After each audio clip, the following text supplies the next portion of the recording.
Serena looking for a trainer. Yeah, we've got a problem here. The physio has come out to take a look at Serena Williams.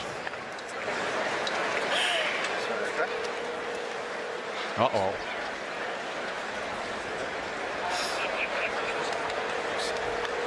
Serena in tears.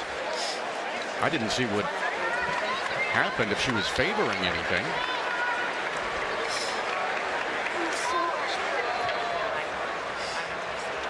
Bianca's going over. Wow.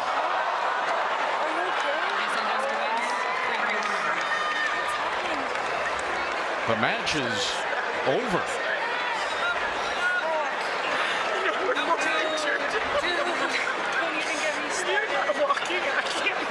Yo, I watched your whole career. You're a fucking beast with injuries. I've been through so many already, and I mean, you know how they are.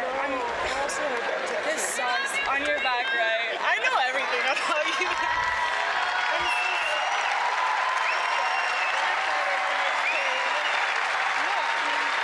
Wow.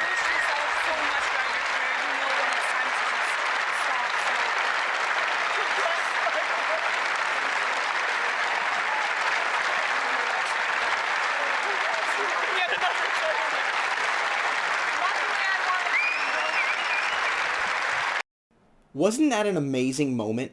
Even if you're not a sports fan, you have to look at that and think, isn't that a great moment of humanity and solidarity, of kindness and friendship? You know, look, this is a big match for both players. Serena Williams is the greatest female tennis player ever. She might well be one of the greatest athletes of human history.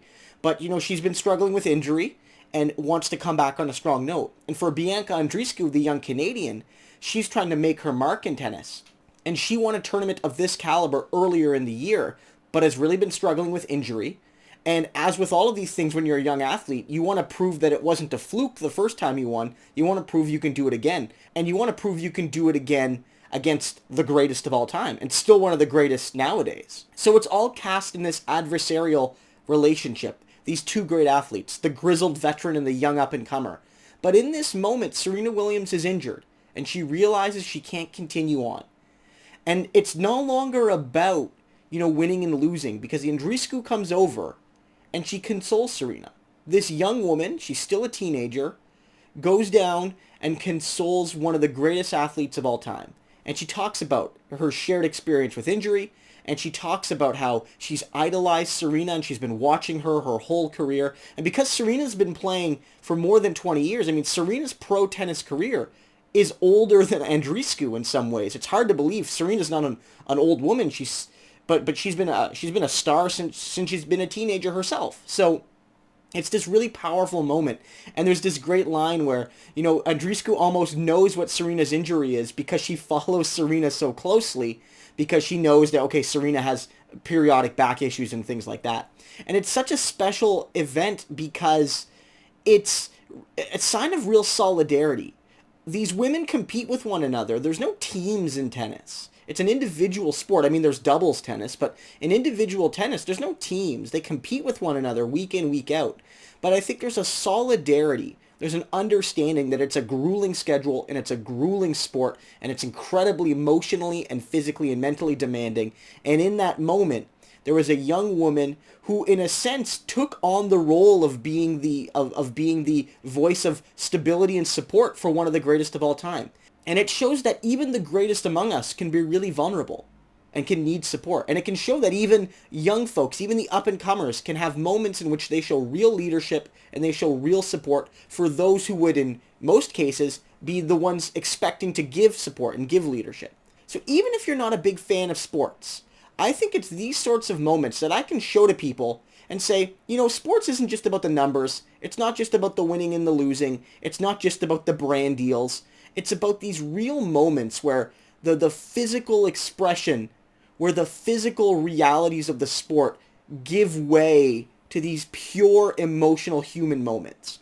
And whether it's athletes helping one another after injury, or whether it's Andreescu in this moment where she's won a major tournament and has made a ton of money relative to how much she's made in her career in this win, is not thinking about any of that, She's not thinking about this as a stepping stone to greater things for herself. She's thinking about her fellow competitor and her injury and how she wants to support her. And I think also she's thinking, I would have liked to win a different way. Because it's not just about the W on the score sheet. It's about proving yourself, all the years of training and effort and exertion to say, I've worked hard and I could beat the best when she's at her best. And today that didn't happen. Andreescu's win is 100% deserved. But I bet she feels, I would wager she feels, that she would rather have done it the traditional way. And I think Serena Williams, obviously, certainly doesn't want to lose in any case, but if she does lose, she would want to lose knowing that she was able to give it her 110%. And so it's these moments that reveal such character, such humanity. And you see it in all sports. You see it in all sports. Individual and team, pro and semi-amateur, whether it's the Olympics or whether it's professional sports, you see these moments. That's why sports is really special. And that's why I think this is going to speak to more people than just those who follow tennis or sports broadly.